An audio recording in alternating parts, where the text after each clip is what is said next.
माझ्या आयुष्यातला सगळ्यात मोठा क्षण असला, कारण आम्ही ग्रामीण भागातले एक सामान्य शेतकऱ्याचा मुलगा म्हणून काम करत होतो आणि आम्हाला एवढ्या मोठ्या अत्युच्च शिखरावरती बसवण्याचं काम पहिलं आदरणीय हिंदू हृदय सम्राट सरसेनापती बाळासाहेब ठाकरे यांनी मला तिकीट दिलं आणि तिथून सुरुवात झाली। त्यानंतर सन्माननीय उपमुख्यमंत्री आदरणीय एकनाथ शिंदे साहेब यांनी मला हे पद दिलेलं आहे आणि त्याच्यामुळे मी त्यांचा आभारी आहे।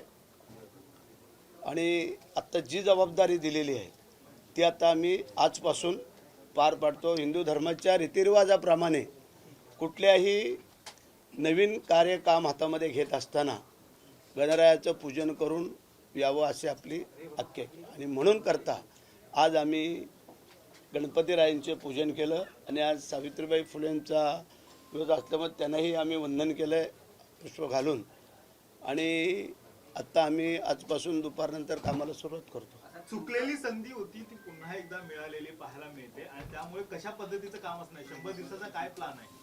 चुकलेली असं नाही म्हणता येणार, कारण साहेबांनी नाही आम्हाला त्यावेळेला साहेबांनी दिलं होतं, परंतु परिस्थितीनुसार बघून जर आपण चाललो नाही तर तो माणूस काय होऊ शकतो आणि म्हणून करता आम्ही त्यावेळेला जे काय थांबलो त्याचं फळ आत्ता साहेबांनी दिलेलं आहे आणि आता ते घेऊन आम्ही महाराष्ट्रभर फिरूया। गेल्या वेळेस ज्यांच्यामुळे तुमचा पत्ता खरं तर कट झाला होता त्यांना यावेळेस मंत्रिमंडळामध्ये नाहीये, तुम्हाला ही संधी आहे का कोकणात?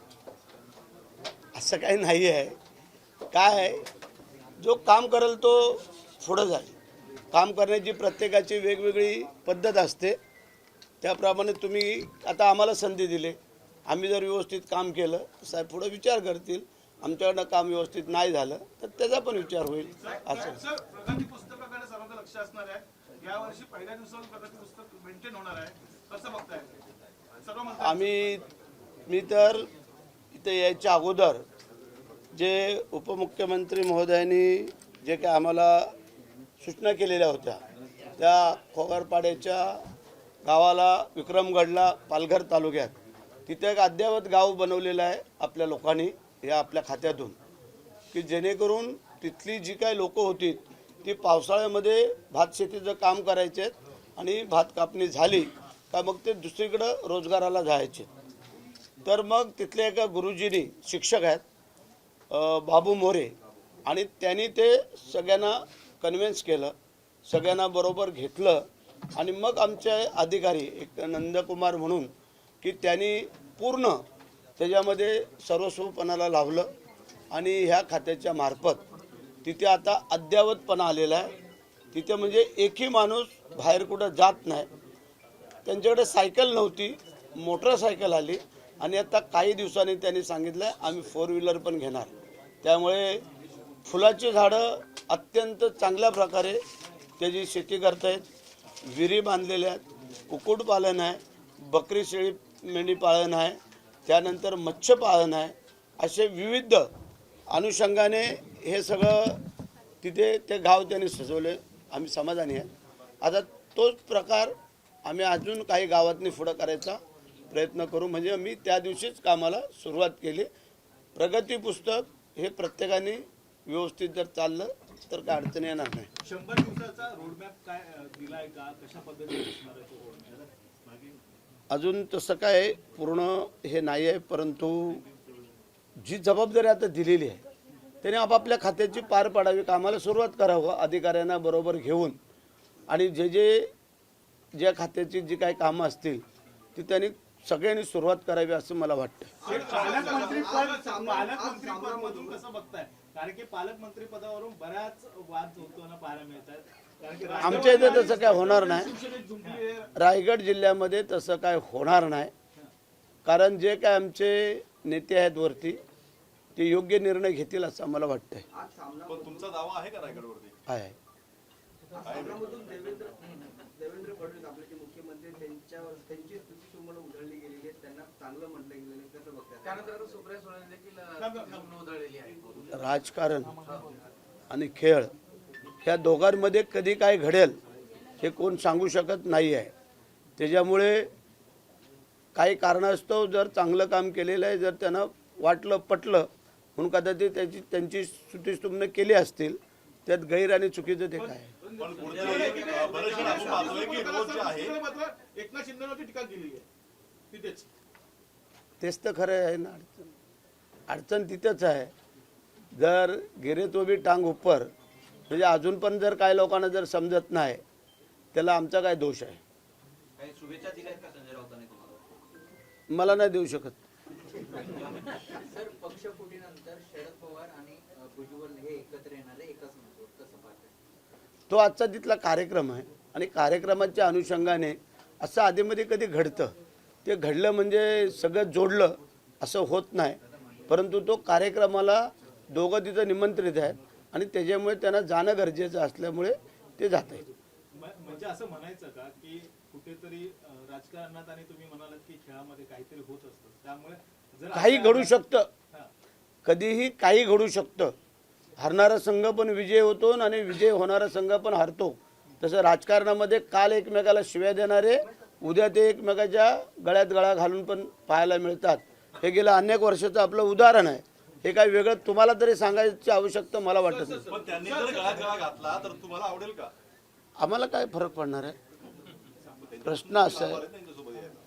हे बघा, काही अशा काही गोष्टी असतात, काही घटना असतात, आजच नाही सांगू शकत. तसे पहिले आम्ही दोघंच होतो, तिसरे नव्हते आमच्याबरोबर. ते पण नंतर आलेच ना, का थांबलेत? पण राष्ट्रवादीच्या मंत्र्यांनी जसं काल म्हटलेलं आहे की शरद पवारांनी आमच्यासोबत यावा, तुम्हाला वाटतं असं की उद्धव ठाकरेंनी सुद्धा आमच्यासोबत यावा आणि आमच्यासोबत त्यांनी चालवा? आमचे नेते विचार करतील. जो शिंदेसाहेब विचार करतील त्याला आमचा पूर्ण पाठिंबा असेल. गोगावले साहेब, तुमच्या दालनामध्ये उपमुख्यमंत्री एकनाथ शिंदेचा फोटो आहे, मुख्यमंत्री देवेंद्र फडणवीसांचा फोटो आहे, उपमुख्यमंत्री अजित पवारांचा फोटो मागवलाय. तो नव्हता ना पहिला. काय पहिली युती आमची दोघांची झाली आणि नंतर तिसरी झाली. आता तो येतोय फोटो, तो पण लावला. सर, विधानसभेमध्ये तू तर राशील किंवा मी तर राहील असे शब्द बोलले गेले होते फडणवीसांच्या विरुद्ध उद्धव ठाकरेंकडे आणि आज मात्र त्यांचा एक सत्कार करतात. हे दोन्ही कसं बघतात? आता जर तुम्हाला सांगायचं झालं तर मी तुम्हाला मगाही सांगितलं की एकमेकांना शिव्या देणारे पण दुसऱ्या दिवशी आपण गळ्यात गळा घालणारे पाहतोय. ह्याच्यापेक्षा अजून दुसरं काय बोलायला पाहिजे? लाडकी बहीण योजनेमध्ये आता छाननी केली जाणार आहे, काही नावं कमी करण्यात येणार आहे. मात्र विरोधक असं म्हणतात की फक्त निवडणुका तोंडावर ठेवून योजना चालवली आणि आता असं नाही आहे. आमचं काय म्हणणं आहे, जी खरी वस्तुस्थिती पण तुम्ही लोकांनी सामोरं द्यायला पाहिजे की जर ज्या निकषामध्ये ज्या बसणार आहेत त्यांना आम्ही नाही ना वगळणार. पण निकषाचे जर बाहेर जात असतील, एखाद्याला समजा 5 लाख रुपयाचं, 7 लाख रुपयाचं, 10 लाख रुपयाचं इन्कम असेल तर त्यांना पण द्यायचं आणि 2.5 लाखाच्या आतमध्ये त्यांना पण द्यायचं. हे योग्य वाटत नाही. मग त्याच्यापेक्षा जे काय राहिलेले आहेत बिचाऱ्या, अजून बरेचशा महिला राहिलेल्या आहेत, मग त्यांना जर ते जर पोच झालं तर अतिउत्तम होईल. तुम्ही एसटी संदर्भातला घेतलेला निर्णय जो आहे त्याला मुख्यमंत्र्यांनी ब्रेक लावलेला आहे, कुठेतरी घोटाळा झाला असं संशय आहे. काय नेमकी वस्तुस्थिती यामध्ये? असं नाही आहे. निर्णय जो आम्ही घेतलेला आहे तो योग्य घेतलेला आहे. त्याचं कारण सांगतो की लाल पर्याया गेल्या अनेक वर्षाच्या बसेस ज्या आहेत त्या आता म्हणजे नादुरुस्त होत चाललेल्या आहेत. मध्येच कुठेतरी बंद पडतात. कोणी सांगतो वरनं पत्र्यातनं पाणी येते, पावसाळी गळतायत. ह्या सगळ्या गोष्टीचा विचार करून हे आम्ही तो निर्णय घेतलेला आहे. निर्णय घेत असताना की जर तुम्ही 10 वर्षापूर्वीची जे काय हे आहे किंमत आहे तिथं तर 10 वर्षाच्या नंतर राहणार आहे का? थोडा तर विचार व्हायला पाहिजे की 10 वर्षामध्ये किती आपण वरती गेलेलो आहोत, किती भाववाढ झालेली आहे, काय झालेली आहे. ह्या विचाराने तो केलेला विचार आहे. त्यामध्ये काही नाही. त्यांनी आम्हाला सिद्ध करून द्यावं. जे काय कोण बोलतोय सांगतोय त्यांनी सिद्ध करावं.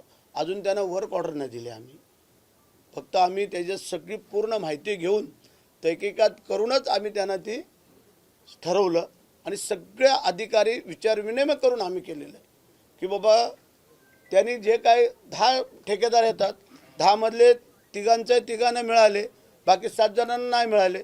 मग त्या बाकी 7 जणांनी त्याच्यात मीठ, मसाला, चटणी, तेल सगळं बटर टाकून ते सगळं सांगितलेलं आहे. तर त्याची चौकशी होईल. जर मुख्यमंत्र्यांनी ते मनावर घेतलं तर मुख्यमंत्री त्याची खरी चौकशी करून निर्णय करतो. स्थगिती द्यायला कुठेतरी घाई केली या सगळ्याचा विचार करणं अपेक्षित नाही, जर कुठलीही तक्रार आली किंवा काय त्याला स्थगिती दिला तर त्याची चौकशी केला तर स्थगिती दिली, चौकशी झाल्यानंतर ती स्थगिती उठून त्याला ऑर्डर करून देऊ आम्ही, त्यात काय मोठं नव्हतं. ही चर्चा आहे की एकनाथ शिंदेच्या काळात जे काही निर्णय घेतले गेले त्याला कुठेतरी ब्रेक लावण्यात चुकीचं आहे, असं नाही आहे, असं नाही आहे. हे जे काय तुम्ही बोलताय किंवा काय ते योग्य नाही असं मला वाटतं. मराठी फळ विक्रेत्याला मारहाण केली, शिवीगाळ करण्यात आली, कसं पाहताय? कारण एकीकडे मराठी बोलताना माफी मागा. हां, जे घडतंय ते काही थोडं चुकीचं पण होतं असं आता वाटायला लागलेलं आहे.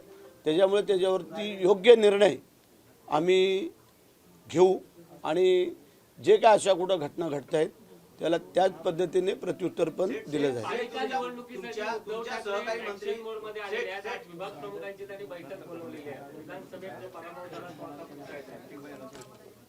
असं नाही मला वाटत. आम्हाला असं वाटतंय की त्यांच्याकडनं जी काही लोक थोडीशी हालचाल चलबिचल चालू आहे त्याच्या अनुषंगाने त्यांच्या मिटिंग असाव्यात असं मला वाटतंय. पण ठीक आहे, दोन्ही त्यांचं हे साध्य करावं की कोणी जाऊ पण नाही आणि त्याचा अर्थ आपल्याला पुढच्या निवडणुका लढायच्या. बजरंग सोनवणे असं म्हणताय अदिती तटकरे यांनी तुम्हाला काय शुभेच्छा दिल्या? आदित्य तटकरे शुभेच्छा दिल्यात म्हणजे आम्ही निवडून आल्यावर शुभेच्छा दिल्यात, मंत्रिपदाचा कार्यभार मंत्रिपदाच्या पण त्यांनी शुभेच्छा दिल्यात, त्यात काय अडचणीचं बाब आहे नाही. अरे मगाशी सांगितलं ना आम्ही की जे आमचे नेतेवरती ठरवणारे बसलेले आहेत आणि ते योग्य निर्णय देतील असं आम्हाला वाटतंय. त्यामुळे राजन साळवी तुमच्या संपर्कात आहे, लवकरच एंट्री होणार आहे असं कळतंय. किती लोकांचा संपर्क आहे? प्रयत्न चालू आहे. ते 3-4 लोक आहेत, वेगवेगळी नावं नाही सांगू शकत आम्ही. तुम्ही लगेच त्याचा उहापोह करता आणि सगळं खुल्लम खुल्ला करून टाकता, तसं नाही. बजरंग सोनवणे असं म्हणतायत की बीडची जी केस आहे त्या बीड मध्ये न देता इतर ठिकाणी देण्यात आली. ठीक आहे, आता प्रत्येकच वेगवेगळं. आता पहिले पोलिसांकडे होतं, ते CID-कडे गेलं, आता SIT-कडे सुरपूत केलं. आता SIT-पेक्षा जर वरती अजून काय असेल तरी जाऊ द्या. आता त्याचं दूध का दूध पाणी का पाणी केलं जाईल आणि होऊन जाईल. तर आता आम्हाला जर पूजा बिजा करू दे.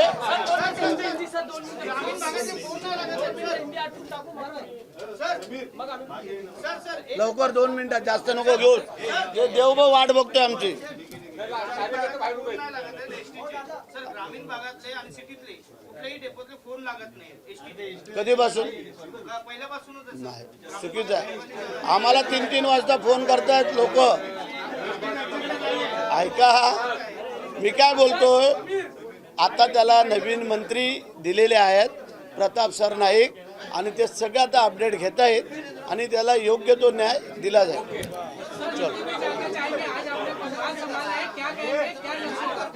हम लोग ये ऐका रे, शांति जरा. आता मराठी झाले जरा, त्यांना हिंदी अदानी है, अच्छे है.